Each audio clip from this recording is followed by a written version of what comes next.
আসসালামু আলাইকুম রহমতুল্লাহি ওবরকাতুহু। সম্মানিত দর্শক, জামাতের রাজনীতির অর্শনী সংকেত শুরু হয়ে গেছে। এই মুহূর্তে জামাত যে সমস্যাগুলো মোকাবেলা করছে, ঠিক একই সমস্যায় খুব দ্রুত বিএনপিকে পড়তে হবে। বিএনপি এবং জামাত এই মুহূর্তে বাংলাদেশের রাজনীতির অলমোস্ট 90% স্টেক হোল্ডার। বাকি 10% অন্যান্য রাজনৈতিক দল। আর এখানে আওয়ামী লীগ এবং তাদের যারা সহযোগী যারা আছেন, তারা এখন রাজনীতির ময়দান থেকে ব্ল্যাক আউট। তো কাজেই তাদের শক্তিটাকে আমরা এখানে কাউন্ট করলাম না, মানে তাদেরকে কোনো পার্সেন্টেজ দিলাম না। যদি আওয়ামী লীগের উপস্থিতি ঘটতো, তাহলে সেক্ষেত্রে আওয়ামী লীগ এবং বিএনপি 50-50 কাছাকাছি সেখানে আসতো, এবং জাতীয় পার্টি এবং বিএনপি তখন এই দুটো দলের মধ্যে ভারসাম্য তৈরি করত। যেহেতু আওয়ামী লীগ নাই, সেহেতু পুরো মাঠ এখন বিএনপির দখলে, আর বিএনপির নিকটতম প্রতিদ্বন্দ্বী এখন জামাত। তো গত 17টি মাসে অবস্থা দৃষ্টি মনে হচ্ছিল যে জামাত ক্ষমতায় চলে আসবে, এবং প্রায় সব কিছু জামাতের নিয়ন্ত্রণে ছিল, এরকম একটা আবহাওয়া তৈরি করা হয়েছিল। কিন্তু বাস্তবতা হলো যে যদি আপনার পর্যাপ্ত ম্যান পাওয়ার না থাকে, অভিজ্ঞতা না থাকে, তাহলে হঠাৎ করে কোনো একটা অপরচুনিটি আপনার কাছে আসলেও আপনি সেটা রাখতে পারবেন না। আপনারা যারা গ্রাম বাংলায় মানুষ হয়েছেন, তো খুব আগ্রহ সহকারে, মানে আশ্বিন মাস বা কার্তিক মাসে সেই বিভিন্ন নদী নালা সেচ দিয়ে মাটিকে কাদা করে যারা মাছ ধরেছেন বা ধরার অভিজ্ঞতা যাদের আছে, তাদের নিশ্চয়ই মনে আছে যে দুই শ্রেণীর মানুষ মাছ ধরার জন্য নামে। যারা খুব অভিজ্ঞ, কাদার ভিতর থেকে বা ঘোলা পানি থেকে মাছ ধরে, আর কিছু কিছু মানুষ আবেগের বশবর্তী হয়ে মাছ ধরার জন্য নামে। তো মাছ ধরার জন্য নামে, তো এরকম অনেকেই নামে, বিশেষ করে যাদের বয়স 10-11 বছর, 13 বছর, 14 বছর, এরকম ছেলেরা মেয়েরা গ্রামে নামতো, আমরাও নেমেছি। তো যাদের মাছ ধরার অভ্যাস আছে, তারা বড় বড় বোয়াল মাছ, এবং সবচেয়ে ডেঞ্জারাস মাছ হলো গজার মাছ, মানে প্রচণ্ড শক্তি হাতে, তারপরে টাকি মাছ, কই মাছ, শিং, মাগুর, এই মাছগুলো তারা কপ ধরে ফেলে। আর রুই, কাতলা এগুলো তো ধরেই। কিন্তু দেখা গেল যে একেবারে ঠোঁট মানে উঁচু করে নিজেদের যে মোষ ভাসিয়ে ছোট ছোট, ধরুন পুঁটি মাছ, একেবারে ছোট 1 ইঞ্চি ওজনের ছোট ছোট পুঁটি মাছ ভাসতেছে। তো যারা যখন মাছ ধরার উৎসাহ, যাদের মানে উৎসাহের কারণে নামছে কিন্তু অভিজ্ঞতা নেই, এরকম হঠাৎ কেউ, এটা ধরেন 12 বছরের ছেলে, সে ওই একটা পুঁটি মাছ ধরলো। তো পুঁটি মাছটা সে ধরলো, ধরার সঙ্গে সঙ্গেই পুঁটি মাছ করবে কি, তার সর্বশক্তি দিয়ে সে একটা ঝাঁকি দেয়, এটা লাফ দেওয়ার চেষ্টা করে হাতের মধ্যে। ওই ঝাঁকিটুকু যাদের অভিজ্ঞতা নাই, তারা কেউ সহ্য করতে পারে না। পুঁটি মাছটাকে হাত থেকে ছেড়ে দিয়ে ওরে বাবা গো, মা গো বলে একটা লাফ দিয়ে সে চলে আসে, মনে হয় যেন গোকরা সাপ তাকে কামড় দিয়েছে। তো ওই যে মাছ ধরার যে অভিজ্ঞতা, সেই অভিজ্ঞতাকে যদি আপনি রাজনীতি ধরেন, অর্থনীতি ধরেন, সব ক্ষেত্রে একই অবস্থা। Two uphold an opportunity, to operate an opportunity, to own an opportunity, you need experience. Experience ছাড়া আপনি কখনো কোনো সুযোগ আপনি পেলেও কাজে লাগাতে পারবেন না, সেইটাকে আপনার কাছে রাখতে পারবেন না, এবং ক্ষেত্র বিশেষে এ সকল অপরচুনিটি বা সুযোগ একজন আরেকজনের জন্য মানে বিপজ্জনক হয়ে ওঠে, একে অপরের জন্য বিপজ্জনক হয়ে ওঠে। যেমন ধরুন 1/11-এর সময় অনেকগুলো মানুষ তারা রাজনীতির হর্তাকর্তা হয়ে গেলেন। সে কি দাপট, তাদের দাপটে টেকনাফ থেকে তেঁতুলিয়া পর্যন্ত মানুষ কাঁদে, কিন্তু সেই মানুষগুলো টিকে থাকতে পারেননি, তাদেরকে পালাতে হয়েছে, জেলে যেতে হয়েছে, মার খেতে হয়েছে, আরও অনেক কিছু। আবার বিভিন্ন পট পরিবর্তনের পরে অনেকের হাতে অনেক সুযোগ সুবিধা আসে, অনেকে মন্ত্রী হয়, অনেকে এমপি হয়, বা অনেকে নমিনেশন পায়, অনেকে যা কিছু করে। কিন্তু আমাদের দেশে গড়ে দেখুন যে সাস্টেইন করে রাজনীতিতে 5 বছর, এরকম লোকের সংখ্যা খুব অল্প। বিশাল ঝড়ের মতো রাজনীতিতে আসে, 2-3 বছর পরে বা এমনকি 2-3 মাস পরে হারিয়ে যায়। আচ্ছা, আপনারা একটু স্মরণ করেন, জাস্ট আমার সঙ্গে যারা আপনারা পরিচিত, আমি তো ২০০০ সেই ৮ সনের আগে মানে নির্বাচনের আগে রাজনীতির অঙ্গনে একজন অপরিচিত ব্যক্তি ছিলাম। তো ২০০৮ থেকে আজকের এই দিন পর্যন্ত কত বছর হলো? ১৭ বছর হলো। এই ১৭ বছরে আমার সঙ্গে যারা স্টার ছিলেন, যাদেরকে আপনারা চিনতেন, অনেককে ভালো জানতেন, অনেককে মন্দ জানতেন, কিন্তু চিনতেন। অনেককে আপনাদের মনে হতো যে লোক এরকমই হওয়া উচিত, যাদের বয়স ধরুন ৬০-এর নিচে, আমার বয়সী।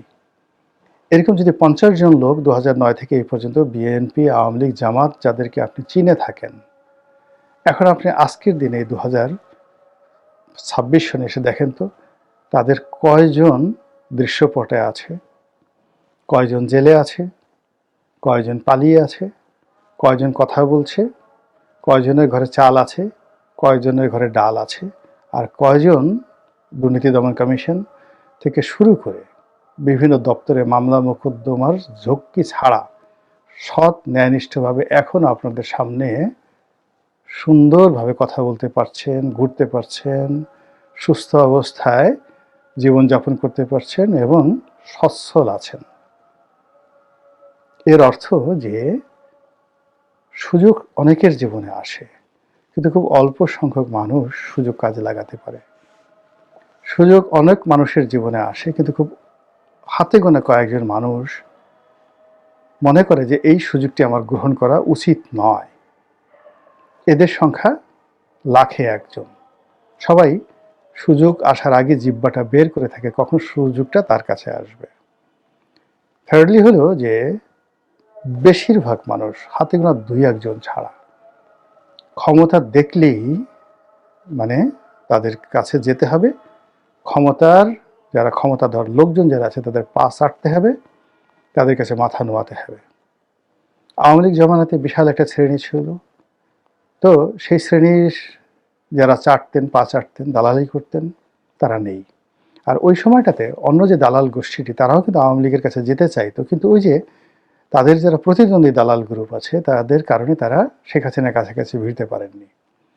এখন এই সুযোগে এসে, এই যে এখন পরিবর্তিত পরিস্থিতিতে এসে কেউ জামাতের পদলেহন করছে, কেউ এনসিপির পদলেহন করছে, কেউ তারেক রহমান সাহেবের পদলেহন করছেন, বিএনপির পদলেহন করছেন, কিন্তু পদলেহন করছেন না এরকম লোক কয়জন আপনি পাবেন দেখেন তো। এই জমানাতে এসে কয়জন লোক আছে? ইট মিনস সুযোগ কাজে লাগানো, সুযোগকে কাজে না লাগানো, এই দুটোই একটা বিরাট মানে যোগ্যতার বিষয়। সেই যোগ্যতাটা অর্জন করতে হয় দীর্ঘদিনের সাধনা, শিক্ষা, দীক্ষা, মেহনত দ্বারা। যে লোক অন্যের টাকায় চলে, চাঁদায় চলে, অন্যের মানে করুণা অনুকম্পা ছাড়া চলতে পারে না, তাকে আপনি ক্ষমতা দিলেই কি না দিলে কি, ও তো পরজীবী, পরগাছা। যে লোকের ক্ষমতাহীন অবস্থায় শুধু অন্যের সম্পত্তির দিকে নজর যাবে, অন্যের কন্যা, অন্যের স্ত্রী, বিদেশি, দেশি বিদেশি নায়ক নায়িকা, গায়ক গায়িকা, মানে যেখানে আকর্ষণ আছে সেখানে সে হুমড়ি খেয়ে তার লালসা চরিতার্থ করবে। এরকম মানুষ যদি ক্ষমতায় আসে, আপনি কি করে তাকে তো গুলি করে আপনি ফিরাতে পারবেন না অপকর্ম থেকে। এই তো বাস্তবতা। তো সেক্ষেত্রে হয় কি যে যখন আপনার সুসময় থাকে, সুসময়ে আপনার আসলে কিন্তু আপনি নিজের চরিত্রকে নষ্ট করেননি, দুর্নীতি করেননি, অন্যায় করেননি, লোভ লালসার ফাঁদে পা দেয়নি। যখন আপনার যৌবন ছিল, আপনি সেই যৌবনকে মন্দ কাজে ব্যবহার করেননি, মদ খাননি, জুয়া খেলেননি, তারপরে অপোজিট সেক্স, বাই সেক্স যা কিছু বলেন, এটার দ্বারা আপনার চরিত্র কখনো কলুষিত হয়নি। আপনার কাছে যদি আল্লাহ রাব্বুল আলামিন নিয়ামত হিসেবে ক্ষমতা দেন, আপনি সুন্দর মতে চালাতে পারবেন। কিন্তু যদি আপনার এই ধরনের কোনো অভিজ্ঞতাই না থাকে, তাহলে এই নিয়ামত আপনার জন্য বোঝা হয়ে যাবে।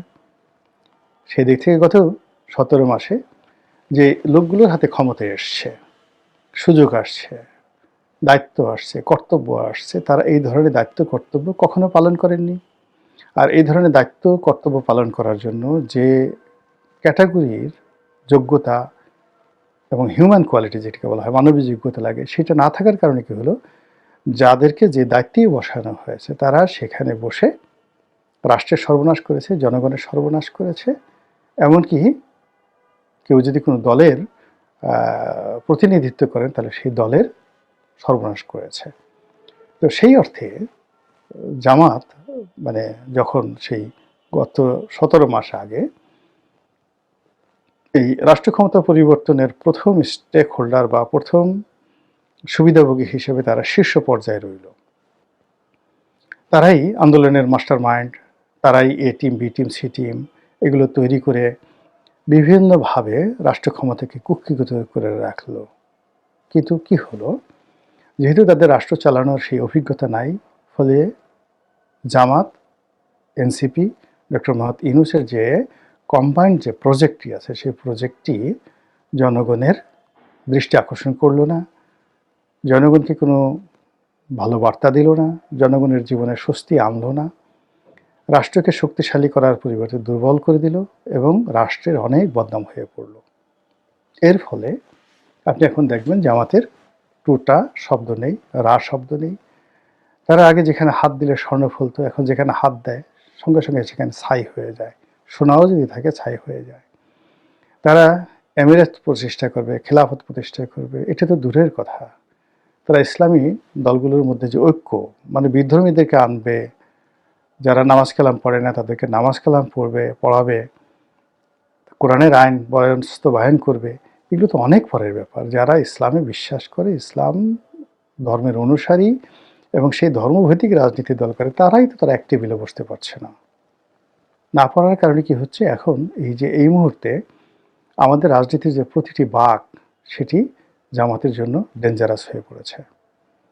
ইসলামিক দলগুলো তারা সবাই তাদের সমালোচনা করছে এবং জামাতের অনেকগুলো নেতা কর্মী, বিশেষ করে যারা বিভিন্ন সময় ওয়াজ করতো বা এখন এই নির্বাচনে যাদেরকে মনোনয়ন দেওয়া হয়েছে, তাদের কথা, কাজ, পোশাক পরিচ্ছদ, আচার আচরণ, টেলিভিশন টকশোতে গিয়ে তারা নানা রকম অঙ্গভঙ্গি এবং বিভিন্ন রকম ন্যারেটিভের কারণে মানুষের নিন্দার যে ঝড়, বিরক্তির যে একটা ঝড়, এটা জামাতের উপর বয়ে চলছে।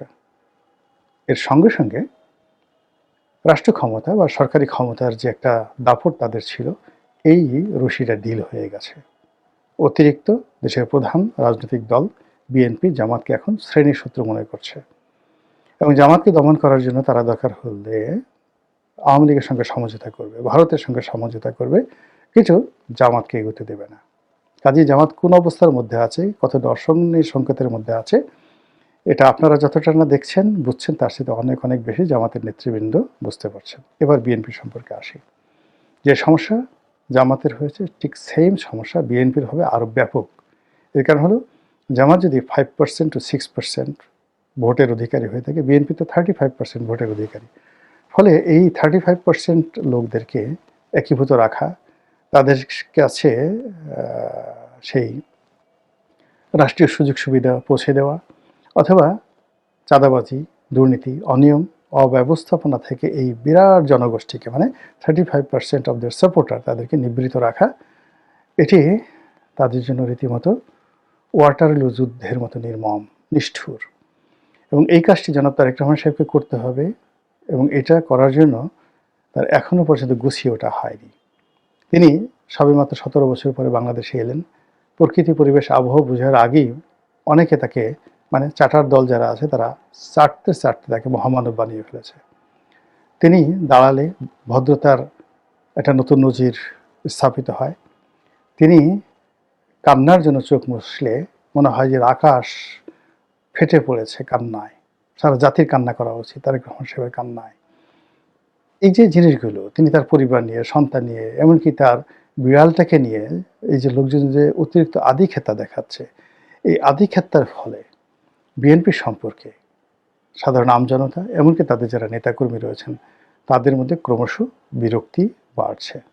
আর সেই বিরক্তি থেকে একটা সময় নেতার প্রতি এখন যে আবেগ তারা দেখাচ্ছে, এটি 7-8 দিন পরে। আবার বলছি, আজকের এই ভিডিও যে তারিখে করছি বা আপনারা যেদিন থেকে দেখছেন, এর পর দিন থেকে দেখবেন 7 দিন পরে দেখবেন যে তারেক রহমান সাহেব সম্পর্কে মানুষের যে এই আকুতি, মানুষের যে শ্রদ্ধাবোধ, মানুষের যে আকর্ষণ, এই জিনিসগুলো থাকবে না। কেন থাকবে না? প্রত্যেকটা জিনিস হলো কি, প্রকৃতিগতভাবে হতে হয় ভিতর থেকে। লিডার বানানো যায় না, নেতা জন্ম থেকে তৈরি হয়। শিক্ষিত শুধু ইউনিভার্সিটিতে পাশ করলে, ডক্টরেট ডিগ্রি থাকলে শিক্ষিত হয় না, শিক্ষিত হয়ে জন্মগ্রহণ করতে হয়। মানে একজনের মেধা জন্মগতভাবে, একজন পুরুষ তার মাথায় অ্যাভারেজে 400 গ্রাম ঘিলু থাকে, আর একটা নারীর মাথায় অন অ্যাভারেজে 240 গ্রাম ঘিলু থাকবে। তো যিনি নেতা হবেন তার মাথায় অ্যাভারেজে 500 গ্রাম ঘিলু থাকবে। আপনি যদি ঘিলু না থাকে কোনো অবস্থা আপনি নেতা হতে পারবেন না। আচ্ছা, এই ঘিলুটা টের পাবেন কখন? একেবারে আপনি যেদিন মাতৃগর্ভ থেকে পড়লেন, পড়ে যে আপনি একটা ওয়া করে শব্দ করবেন, ওই ওয়ার মধ্যেই বোঝা যাবে আপনি একজন নেতা। এরপরে আপনি সকালবেলা, মানে এরপরে আপনি মানে দীর্ঘদিন তো আপনি উলঙ্গ থাকবেন, সাথে সাথে আপনি তো প্যাম্পার্স পরাবেন, আপনি পেশাব করবেন, পায়খানা করবেন, দুধ খাবেন, কান্না করবেন, ঘুমাবেন। এটার মধ্যেই আপনার নিয়মানুবর্তিতা, আপনার ক্যারেক্টারিস্টিক্স এটা ফুটে উঠবে। জন্মের প্রথম ৩ মাসে একটা শিশু যে আচরণ করে, একেবারে কিয়ামতের ময়দানে ও সেই শিশুটি মৃত্যুর পরে ওই একই আচরণ করবে। কোনো ১৯-২০ নেই। তার ভিতরে যে সফটওয়্যারগুলো লোড হবে, অর্থাৎ ওই যে 400 গ্রাম ঘিলু, যেটা মাথা আকৃতি বাড়তে বাড়তে 400 গ্রাম হয়, হয়তো ছোটোকালে আরও কম থাকে। তো ওই ঘিলুর মধ্যে মানে 10 বছর বয়স পর্যন্ত সফটওয়্যার, মানে মৌলিক যে সফটওয়্যার, এগুলো ডাউনলোড করা যায়। সেটা হলো ক্যারেক্টারিস্টিক্স, নীতিনৈতিকতা, পারিবারিক শিক্ষা, ধর্মবোধ, যা কিছু আছে, মানে মাস্টার কপিগুলো ওই সময় মানে আপলোড হয়। 10 বছরের পরে যেটি হয় সেটি হলো সে শুধু তথ্যগুলো, ডাটাগুলো এন্ট্রি করে, নাথিং নিউ। কাজেই একটি শিশু প্রথম সেই 3 মাসের মধ্যে তার সব কিছু বোঝা যায়। ও 3 মাস সময় যে আচরণ করে সারা জীবন সে আচরণ করে। আর 10 বছর পর্যন্ত তাকে যে মৌলিক বিষয়গুলো সে তার মায়ের কাছ থেকে শিখে, বাবার কাছ থেকে শিখে, পরিবার থেকে শিখে, শেখার পর সে যে আচরণ করে 11, 12, 13 বছর বয়সে, ওটাই তার সারা জীবনের আচরণ। এটা কোনোদিন আপনি এখন ওই পরে তাকে হোয়াইট হাউসে রাখেন, এলএসি প্রাসাদে রাখেন, যা কিছু রাখেন, কাজ হবে না। তো কাজে এই যে বাংলাদেশে এখন যারা নেতৃত্বের পর্যায়ে রয়েছেন বিএনপির, আপনি মনোনয়ন দেন আর না দেন, ওর ওই যে শৈশবের যে স্মৃতি, তার যে সফলতা 10 বছর পর্যন্ত, ওটাই তাকে আইডেন্টিফাই করবে। তো সেই দিক থেকে আপনি দেখেন বিএনপির এইবারের যে 300 আসনের মনোনয়ন, তারাই তো এমপি হবে, তারাই তো দেশ পরিচালনা করবে। বিএনপির যে সকল সহযোগী যারা লোকজন রয়েছেন, যাদেরকে মনোনয়ন দেওয়া হয়েছে, অন্য দল, কেউ দল ত্যাগ করেছেন, কেউ দল বিলুপ্ত করেছেন, কেউ মানে জোটে যোগদান করেছেন, তাদের সবারই তো একটা ইতিহাস আছে। এবং সেই ইতিহাস দেখবেন যে ধরনের লোক বিএনপির সহযোগী হিসেবে এসছে, তাদের সঙ্গে বিএনপির যারা নেতৃত্ব রয়েছেন খুব বেশি পার্থক্য নেই, 19-20। এর ফলে বিএনপির মধ্যে যে সকল সুপার ন্যাচারাল লোকজন রয়েছে, শিক্ষিত, মার্জিত, ভদ্র, মানে তারা কিভাবে যেন কোণঠাসা হয়ে পড়েছে। এবং সেই কোণঠাসা হওয়ার কারণে কি হলো, যখন এরকম একটা চাপ আসবে, যে সুযোগ বিএনপি জামাতের এসেছিল, একই সুযোগ এই যে এখন বিএনপির চলছে, এবং সেই সুযোগটি তারা কাজে লাগাতে পারবে না। এর কারণ হলো, এই কাজে লাগানোর জন্য যে হার্ডওয়্যার দরকার, সফটওয়্যার দরকার, সেই হার্ডওয়্যার সফটওয়্যার সম্পন্ন, ধীশক্তি সম্পন্ন মানুষ বিএনপিতে খুব অল্প আছে। মহান আল্লাহ আমাদের সবাইকে হেদায়েত দান করুন এবং হেফাজত করুন। আসসালামু আলাইকুম ওয়া রাহমাতুল্লাহি ওয়া বারাকাতুহু।